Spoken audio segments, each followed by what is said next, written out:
MIM को गोपालगंज विधानसभा उपचुनाव लड़ना और आरजेडी को हारना इस वक्त देश भर में चर्चा का माहौल है। गुजरात में विधानसभा चुनाव है, वहीं दिल्ली में एमसीडी चुनाव है, लेकिन दोनों जगह चर्चा का माहौल है क्योंकि दोनों जगह एमआईएम का भी एंट्री है। गुजरात में पहले भी चुनाव लड़ा था, नगर चुनाव में उसे 26 वार्डों में कामयाबी मिला था। दिल्ली में पहली दफा एमआईएम एमसीडी चुनाव लड़ रहा है।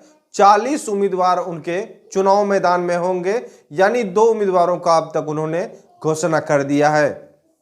लेकिन बिहार उपचुनाव गोपालगंज का चर्चा हर जगह है, यानी गोपालगंज में एमआईएम को लड़ना और आरजेडी को हरना मौजूद बहस है। वैसे भी एमआईएम के राष्ट्रीय अध्यक्ष बैरिस्टर असदुद्दीन ओवैसी और एमआईएम को बीजेपी का एजेंट का इल्जाम लगते आ रहा है।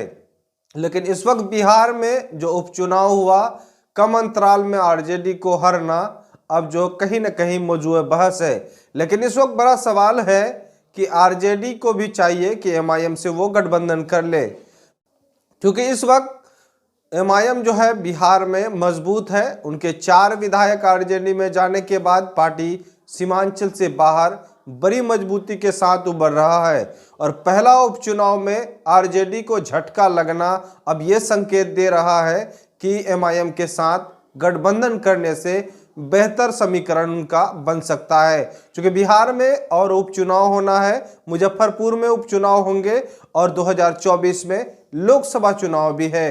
अगर गठबंधन नहीं बनती है तो यकीनन है कि एमआईएम जो है अपना रोल अदा करेगा और साथ ही साथ बड़ी मजबूती के साथ वो भी चुनाव मैदान में उतरेंगे।